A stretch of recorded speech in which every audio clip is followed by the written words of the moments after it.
Saya mulai sekarang. Assalamualaikum warahmatullahi wabarakatuh. Saya akan mempresentasikan seminar magang saya di sini. Nggak langsung berselama-lama. Saya akan mempresentasikannya. Untuk sekarang,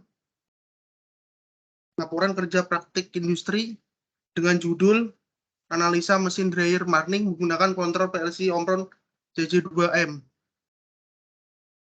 Alamat PT 2 Kelinci beralamat di Jalan Raya Pati, Kudus, nomor kilometer RW 3, Lumpur, Bumerjo, Kecamatan Margorejo, Kabupaten Pati, Jawa Tengah. Profil PT 2 Kelinci. PT 2 Kelinci adalah salah satu perusahaan besar yang bergerak di bidang makanan yang ada di Indonesia. Perusahaan ini terletak di Kabupaten Pati.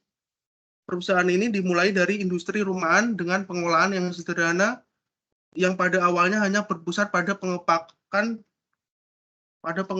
dan pengkabelan saja, kemudian berkembang dengan usaha sendiri. Akhirnya sebagai variasi produk dihasilkan. Unggulannya produk saat ini yaitu kacang garing. Kacang 2 Kelinci itu yang udah menyebar di pasaran-pasaran yang lain seperti Indomaret, Alfamart, dan market-market lain. PT 2 Kelinci dengan namanya 2 Kelinci serta produk unggulan kacang sehingga memiliki logo. Visi misi perusahaan. Visi menjadi produsen makanan ringan yang digemari di Indonesia dan menjadi pelopor dalam kesempurnaan dalam metode pengolahan makanan dan etika bisnis.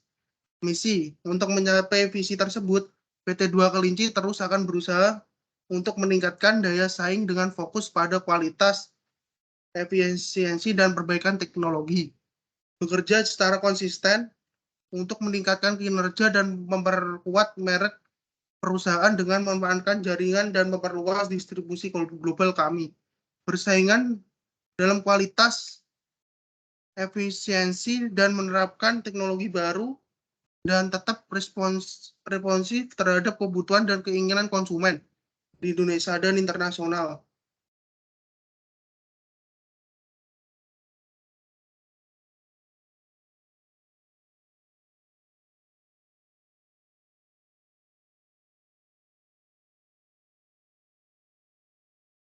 Sejarah perusahaan. Sejarah perusahaan ini sangatlah bagus ceritanya. Suatu hari petani kacang datang dan ingin menitipkan kacang kulit untuk dijual di toko milik suami istri Bapak Hoshi Aka dan Ibu Laubi Giok, ini pemilik PT 2 Kelinci. Keluarga itu melihat kemasan kacang yang rupanya kurang menarik dan sempat bertanya-tanya apakah produk ini akan laku dijual. Kemudian akhirnya suami istri ini mendirikan usaha repacking kacang garing dengan merek Sari Gurih tahun 1972 di Surabaya. Setelah berjalan cukup lama, kemudian usaha ini diteruskan oleh Bapak Hadi Sutiono. Pada tanggal 15 Juli 1985, dua kakak beradik, Ali Arifin dan Hadi Sutiono, mendirikan usaha sentral industri kacang garing di Pati, Jawa Tengah. Sehingga ini udah tersebar di mana-mana PT 2 Kelinci, ada yang di Jakarta, Surabaya, dan di Pati, Jawa Tengah. Sehingga usaha tersebut berganti menjadi pemrosesan kacang.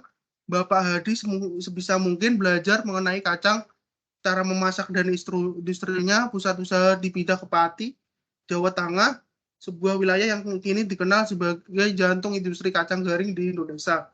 Karena Kabupaten Pati pada mulanya juga merupakan sentra penghasil kacang di Jawa Tengah, sehingga didirikannya PT 2 Kelinci Pati di Pati, sehingga dalam memperoleh pasokan kacang tanah yang lebih baik, bersinambungan, dan segar. Hal ini sangat penting guna menghasilkan kacang garing yang berkualitas. Struktur organisasi PT 2 Kelinci. Sini ada struktur Dua Kelinci pada PT Dua Kelinci. PT Dua Kelinci dipimpin oleh seorang pimpinan unit yang dibantu oleh manajer dibantu oleh beberapa kepala bagian departemen yang membawahi beberapa kepala bidang. Kepala bagian departemen bertanggung jawab pada manajer dan manajer bertanggung jawab pada pimpinan unit. Sedangkan pimpinan unit sendiri bertanggung jawab langsung kepada direktur utama. Pendelegasian tugas dari pimpinan ke bawahan dan pertanggungjawaban hasil pekerjaan bawahan kepada pimpinan berjalan secara vertikal sesuai dengan wewenangnya. Struktur organisasi PT Dua Kelinci termasuk struktur organisasi berbentuk garis, fungsi, dan wewenang. Masing-masing personel adalah sebagai berikut. Pimpinan unit. Pimpinan unit ini bertugas mengatur, merencanakan, mengkoordinasikan, mengarahkan, dan mengawasi pelaksanaan seluruh produksi keuangan, pemasaran, pengembangan produk, dan pengembangan SDM. Adapun wewenang yang dimiliki pimpinan unit sebagai berikut: mengambil keputusan untuk semua hal yang berkaitan dengan pengendalian sistem manajemen baik operasional maupun non-operasional perusahaan, memberikan penilaian prestasi kerja bawahannya, dan jawab memberi gaji atau premi, perhatian, bimbingan, dan sanksi yang semestinya pada para karyawan. Manajer produksi.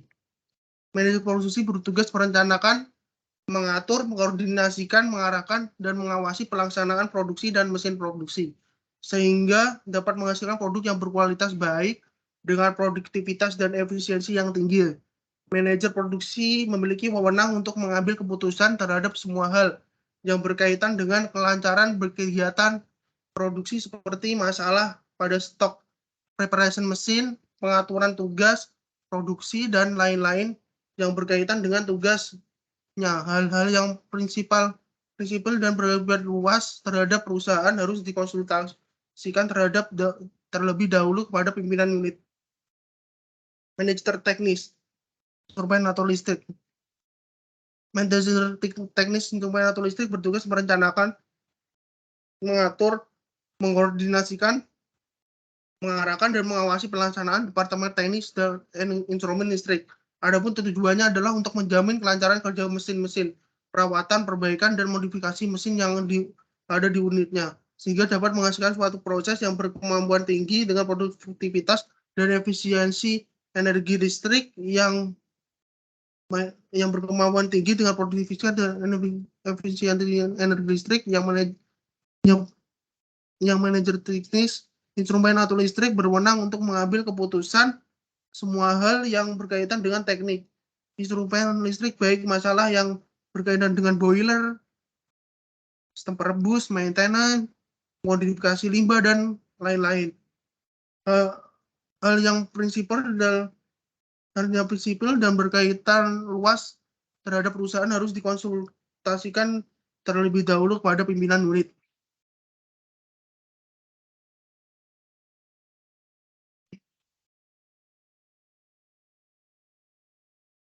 Manajer PPC atau Produksi Planning Control dan QC Quality Control. Manajer PPC dan QC bertugas menerima semua pesanan, mengatur jadwal produksi, dan mengontrol semua bagian produksi. Hal ini bertujuan untuk menjamin produksi berjalan tepat waktu dan sesuai rencana, serta mengatur pengiriman barang pada customer yang sesuai dengan order dan waktu yang disepakati. Manajer PPC dan QC memiliki wewenang untuk mengambil keputusan untuk semua hal yang berkaitan dengan jadwal produksi, pengiriman, pengaturan gudang. Hal-hal yang prinsipil dan bergabung luas terhadap perusahaan harus dikonsultasikan terlebih dahulu pada pimpinan unit. Manajer PPC dan QC juga berwenang untuk mengambil keputusan untuk semua hal yang berkaitan dengan kelancaran kegiatan quality control, seperti masalah di dalam quality control, processing, raw material, stock preparation, finishing, limbah, kegiatan laboratorium. Hal-hal yang prinsipil dan dapat bergabung luas terhadap perusahaan harus dikonsultasikan dengan pimpinan unit. Manajer cost control. Manajer cost control bertugas untuk merencanakan, mengatur, mengkoordinasikan, mengarahkan, mengawasi pelaksanaan prosedur administrasi, penggunaan kekayaan perusahaan, sistem pembukuan, dan penyusunan laporan keuangan perusahaan secara sistematis dan informatif, Hal ini untuk membantu dan pengendalian intern dan pengambilan keputusan manajemen. Manajemen cost control berwenang untuk mengambil keputusan untuk semua hal yang berkaitan dengan masalah sistem administrasi keuangan seperti kalkulasi produk, pencatatan efisiensi, sistem akuntansi, elektronik data processing, hal-hal yang prinsipil dan dapat berakibat luas terhadap perusahaan harus dikonsultasikan dengan pimpinan unit. Manajer pengadaan. Manajer pengadaan bertugas memerintahkan, mengatur, mengkondisikan, mengarahkan, dan mengawasi kegiatan pembelian bahan baku dan spare part, dan mengatur budget pembelian serta kegiatan lain berkaitan dengan pembelian dan menjaga kelancaran kegiatan produksi perusahaan. Manajer pengadaan memiliki wewenang untuk mengambil keputusan untuk semua hal yang berkaitan dengan masalah pembelian seperti harga beli, jadwal pembelian, sistem penerimaan barang, sistem pengeluaran barang, hal-hal yang prinsipil dan dapat berakibat luas terhadap perusahaan harus dikonsultasikan dengan pimpinan unit.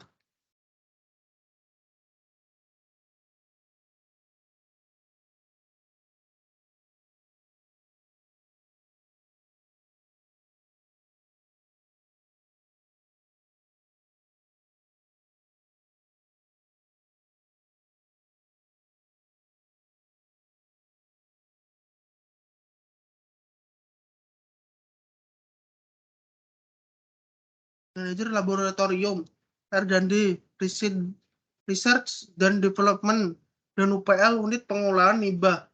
Manajer laboratorium R&D dan UPL bertugas merencanakan, mengatur, mengkoordinasikan, mengarahkan, dan mengawasi pelaksanaan kegiatan lab R&D dan UPL. Hal ini untuk menjamin kualitas produk kertas dengan produktivitas dan efisiensi yang tinggi, serta mengembangkan formulasi yang terbaik dan selalu meningkatkan sistem kinerja UPL.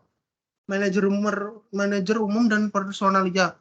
Manajer umum dan personalia bertugas mengatur, mengarahkan, dan mengawasi semua kegiatan yang bersifat umum, personalia, transportasi, dan kebersihan. Manajer umum dan personalia memiliki wewenang untuk mengambil keputusan untuk semua hal yang berkaitan dengan umum, public relation, dan urusan personalia unit. Slogan dan komitmen PT 2 Kelinci. Dalam usaha yang dilakukan agar meningkatkan kinerja dan meningkatkan kepuasan konsumen, maka PT 2 Kelinci memiliki slogan dan komitmen sebagai berikut.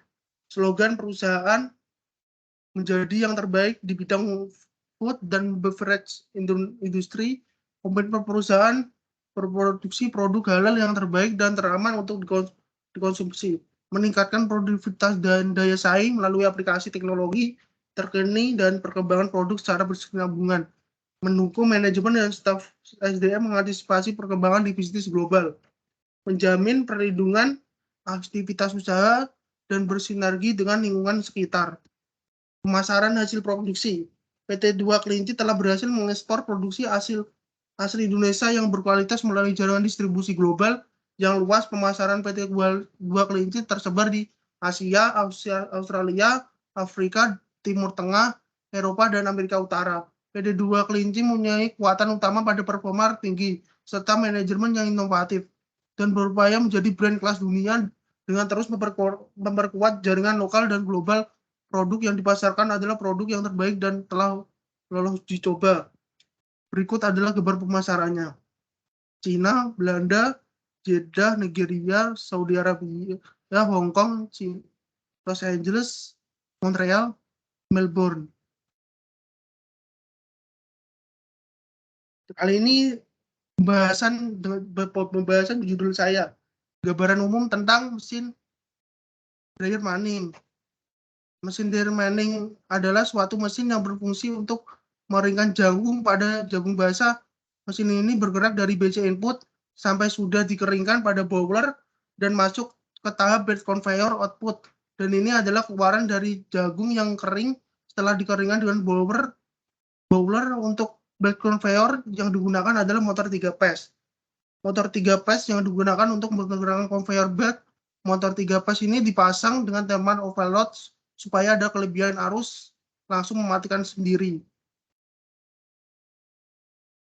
Tidak ada kerusakan pada motor 3 phase. Mesin ini untuk menghidupkan output memakai HMI pada CX designer dan tidak menggunakan input hardware. Jadi pada mesin drying paneling ini untuk menghidupkan mesin motornya, motor 3 phase-nya menggunakan HMI CX designer.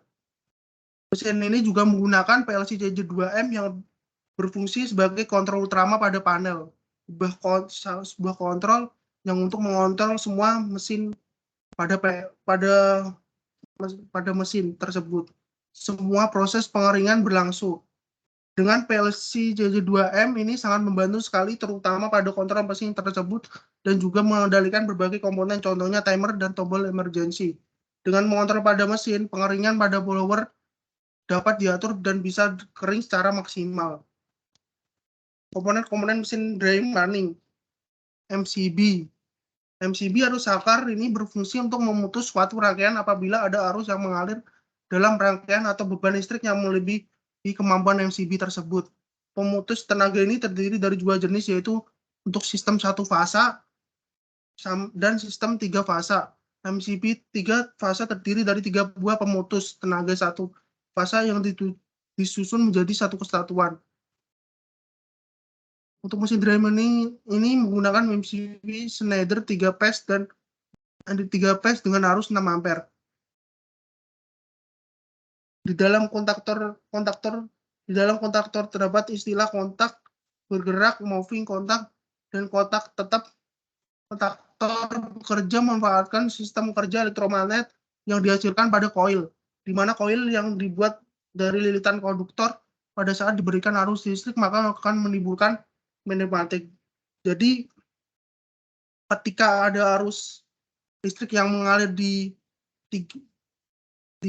tiga phase tersebut, ketika koil mengalir arus listrik, si motor akan bergerak dan mengalir arus listrik. Si motor 3 phase akan bergerak dan mengalir arus listrik ketika koil dialiri oleh arus listrik. Arus listrik. Kompresor ini adalah sebuah alat penghasil udara bertekanan yang bisa digunakan untuk pneumatik. Jadi ini untuk input pneumatik.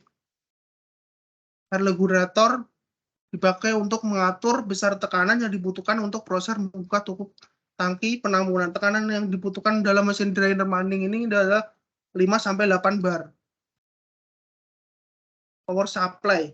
Pencatu daya adalah sebuah peranti elektronika yang berguna sebagai sumber daya untuk peranti lain, terutama daya listrik. Pada dasarnya pencatu daya karena sebuah alat yang menghasilkan energi listrik saja. Namun ada beberapa pencatu daya yang menghasilkan energi mekanik dan energi yang lain. Solenoid katup 5/2 berfungsi sebagai penggerak air silinder. Setiap solenoid terdapat speed control yang digunakan untuk mengatur tekanan yang dibutuhkan untuk menggerakkan air silinder.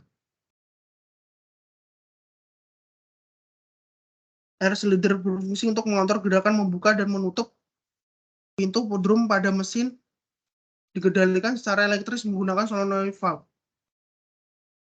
Relay 24 volt. Relay adalah saklar switch yang dioperasikan secara listrik dan merupakan komponen elektromekanikal yang terdiri dari dua bagian utama, yakni elektromekanikal coil dan mekanikal perangkat kontak saklar atau switch. Relay menggunakan prinsip elektromagnetik untuk menggerakkan kontak saklar sehingga dengan arus listrik yang kecil, low power dapat mengantarkan listrik yang bertegangan lebih tinggi. Sebagai contoh, dengan relay yang menggunakan elektromagnet 5 volt dan 50 mA mampu menggerakkan armatur relay yang berfungsi sebagai saklarnya. Untuk mengantarkan listrik 220 volt 2 ampere untuk relay pada mesin ini dibutuhkan 5 buah dengan tipe LY2 dan LY4. Ini fungsinya seperti kontaktor relay. Ketika koil mengaliri arus listrik, NO akan menjadi NC dan NC akan menjadi NO. Pada relay 24 volt ini. relay 24 volt ini untuk input coil untuk 24 voltnya, yang 220 voltnya untuk menghidupkan komponen yang akan dihidupkan. Ya, emergency switch biasanya digunakan untuk mematikan sumber secara langsung saat terjadi gangguan pada sistem yang telah dirangkai. Sesuai dengan fungsinya, emergency switch beroperasi saat rangkaiannya mengalami gangguan yang dapat membahayakan peralatan dan manusia. Jadi ketika ada gangguan dan darurat pada mesin, tombol emergency ini digunakan untuk mematikan mesin tersebut. Ketika ada motor kebakar atau ada kerusakan yang lain, ada MCCB perusahaan yang rusak pada motor 3 phase-nya, pada listrik 3 phase-nya, itu bisa tombol emergency untuk mematikan mesin. Motor 3 phase, yang ini motor induksi merupakan salah satu mesin asinkronus motor karena mesin ini beroperasi pada kecepatan di bawah kecepatan sinkron. Kecepatan sinkron sendiri ialah kecepatan rotasi medan magnetik pada mesin. Kecepatan sinkron ini dipengaruhi oleh frekuensi mesin dan banyaknya kutub pada mesin. Motor induksi selalu berputar di bawah kecepatan sinkron karena medan magnetik yang dibangkitkan pada stator akan menghasilkan flux pada rotor sehingga rotor tersebut dapat berputar. Ini untuk aktuator. Thermal overload. Thermal overload berfungsi untuk memproteksi rangkaian listrik dan komponen listrik dari kerusakan karena terjadinya beban lebih pada mesin. Ini digunakan untuk mengamankan motor agar tidak terjadi kebakaran motor pada kebocoran. Ya, ini thermal overload ini untuk mengamankan motor ketika ada terjadinya arus kelebihan pada motor. Ini langsung mati. Ini langsung mematikan motor tersebut ketika ada arus berlebih pada motor. Ini fungsi thermal overload. Programmable logic control untuk mengontrol semua mesin dan untuk mengontrol semua mesin. Programmable logic control adalah komputer elektronik yang mudah digunakan, yang memiliki fungsi kendali dan berbagai tipe dan berbeda pada output dan inputnya yang bernegara. Ini hanya bisa untuk diprogram melalui aplikasi-aplikasi sesuai dengan PLC-nya. Jika Omron menggunakan CS Programmer, jika Schneider menggunakan Schneider, jika PLC lain menggunakan, ya harus sesuai dengan PLC-nya.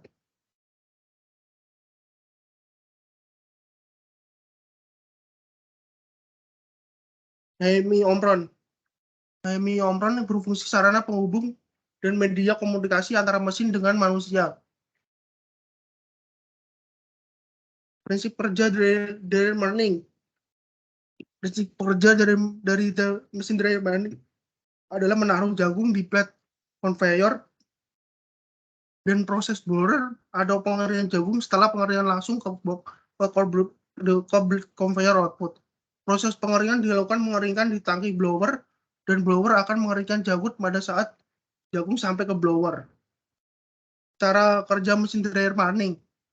Pada tahap pertama, sebelum tombol BC atas dihidupin dulu, setelah itu elevator, dan setelah itu BC input lewat HMI.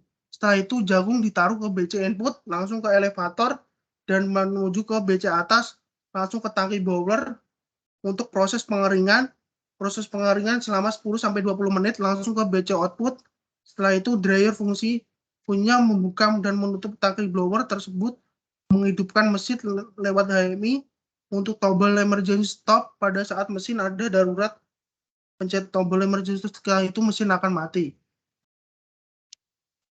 Ini fungsi tombol pada mesin dry maning.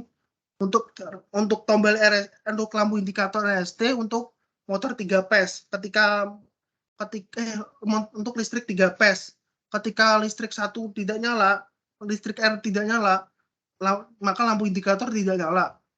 Ketika listrik listrik 1 phase 3 phase itu nyala, RST akan hidup semua.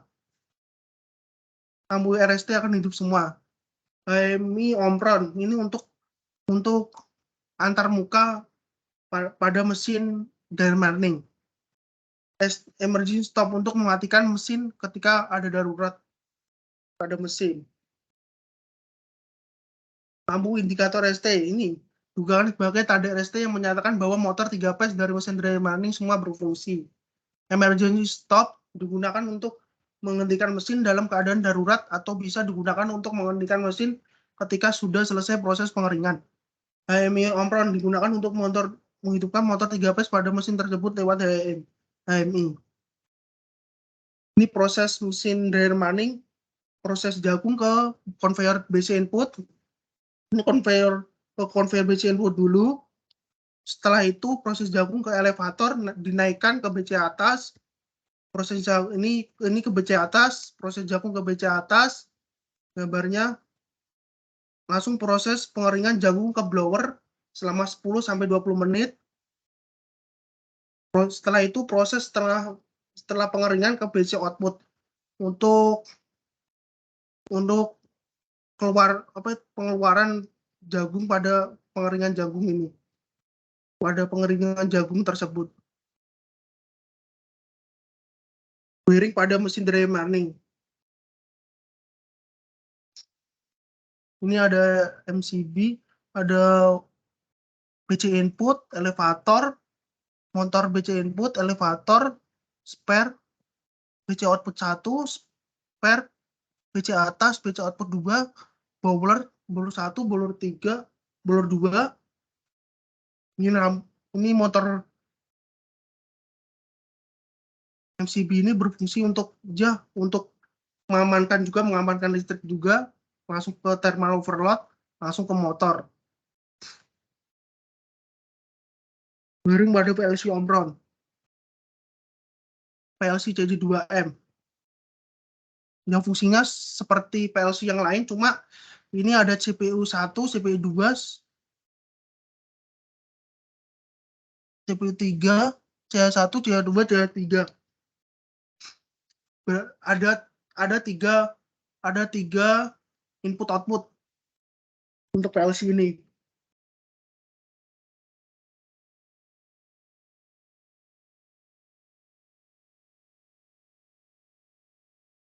Untuk CH1 diisi oleh stop panel, stop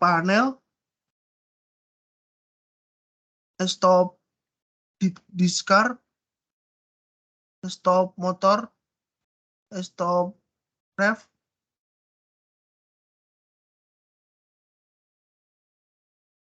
CH2 diisi oleh OL ini overload BCI, spare. Ini dalam keadaan tertutup ya. Ketika thermal overload ini ada arus kelebihan, ini dari NC jadi NO. Dan dia mematikan sendiri pada rangkaiannya. Ada OL spare star delta, oleh BC in, oleh spare, oleh BC output, oleh spare, oleh BC atas, oleh BC output 2, oleh boiler 1, boiler 2.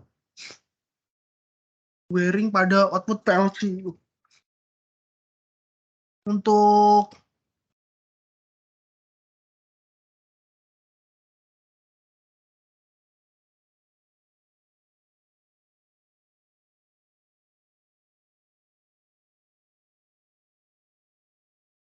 ini wiring untuk input outputnya.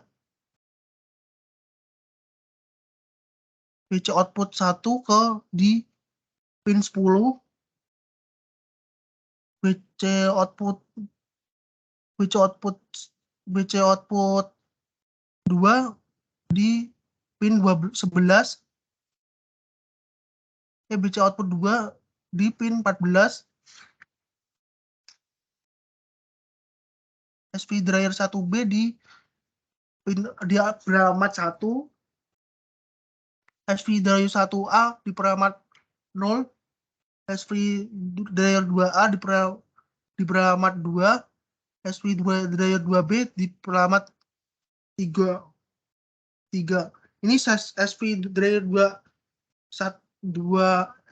1B sama 2B tidak digunakan dalam pemrograman PLC-nya. Ada bowler 1 di 4, bowler 2 di 5 alamatnya. Bearing pada kontrol.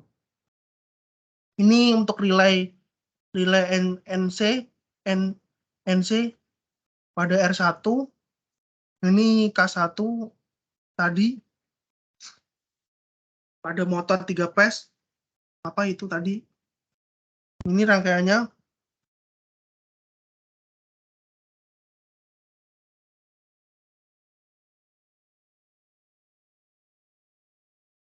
Ini untuk terminalnya pada rangkaian tersebut. Ya. Header diagram mesin dryer marning. Ini stop panel. Ketika stop panel ini dihidupkan, otomatis semua mesin akan mati. BBBC input, BBBC dihidupkan, BC in nyala. Harus BC atas dulu yang dihidupkan. BC discard dihidupkan dulu. BC atas. Setelah itu PB elevator dihidupkan untuk menghidupkan elevator. BC input untuk menghidupkan BC input. Ini lewat HMI untuk menghidupkannya. Prosesnya harus dihidupkan dulu BC atas dulu, elevator langsung BC input. Jadi prosesnya udah saya kasih tahu ya. Ini BC untuk PBBC output. PBBC output ini menghidupkan BC out 1 forward. Ketika PBBC output ini dihidupin, BC output 1 forward akan hidup. Dan ketika BC output ini 1 forward ini dimatikan, setelah 10 detik akan hidup, ketika BC output reverse ini dihidupkan, setelah 10 detik akan menghidupkan BC output 1 reverse. Itu pun sebaliknya, kalau BC output ini dimatikan dan BC output 1 forward dihidupkan, setelah 10 detik akan hidup. PB slider ini untuk menghidupkan SV1A. PB slider ini menghidupkan SV2A. PB blower ini menghidupkan blower dari 1. PB blower ini menghidupkan blower dari 2. PB BC output 2 ini menghidupkan BC output 2.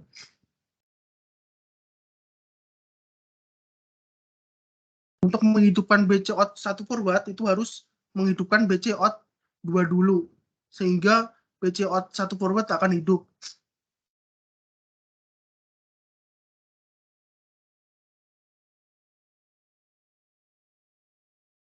Ini untuk outputnya. BC in ini beralamat 10.04, BC input ini beralamat 2.6, elevator beralamat ke-7, BC discard beralamat 13, BC output 1 forward beralamat 10. Itu ada di sini ada alamatnya. Ini setelah 10 titik BC input ini hidup. BC input menghidupkan BC input ini dia beralamat 6. Itu terus.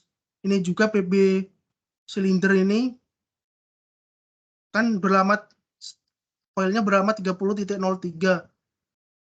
Ini 30.03 ini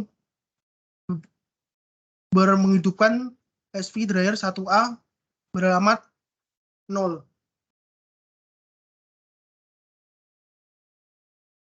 Elevator menghidupkan elevator dengan alamat 10.05 menghidupkan elevator beralamat 7. Ini tidak ke PLC ya untuk kontak ini.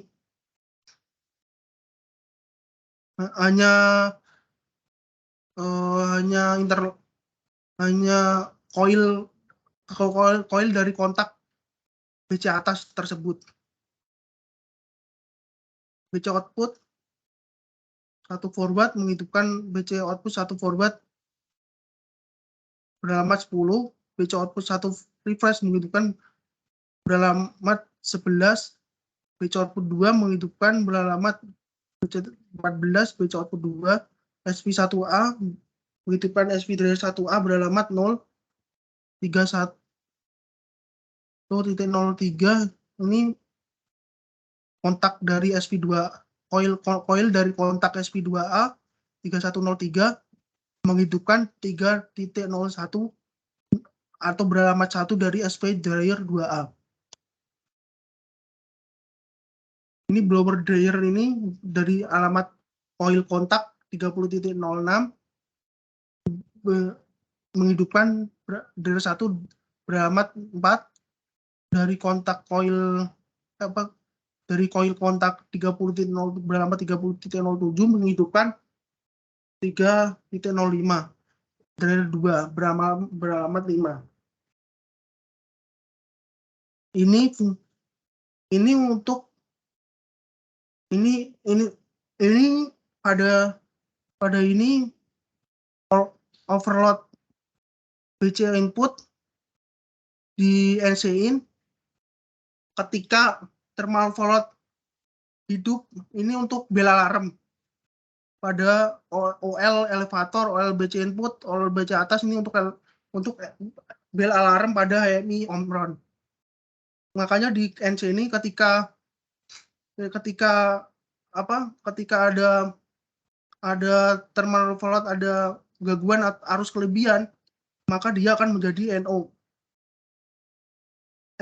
Dia akan menjadi NC dan menghidupkan OL BC input dan alarm tersebut akan menyala. Semua ini fungsinya sama untuk thermal overload-nya sendiri-sendiri pada komponen motor 3 phase tersebut. Penutup kesimpulan pada bagian akhir laporan.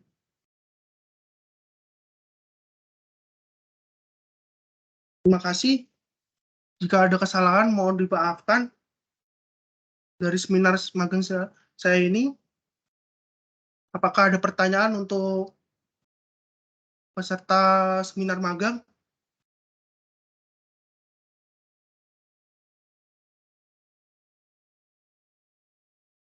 Apakah ada pertanyaan untuk peserta seminar magang?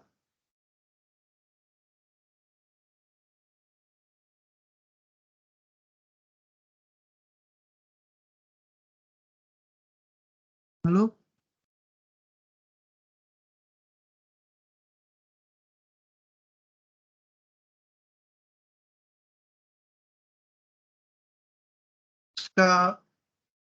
Jika tidak ada pertanyaan, saya akhiri pada seminar magang kali ini. Jika ada kesalahan dan mohon dimaafkan. Jika ada kekurangan juga mohon dimaafkan. Assalamualaikum warahmatullahi wabarakatuh.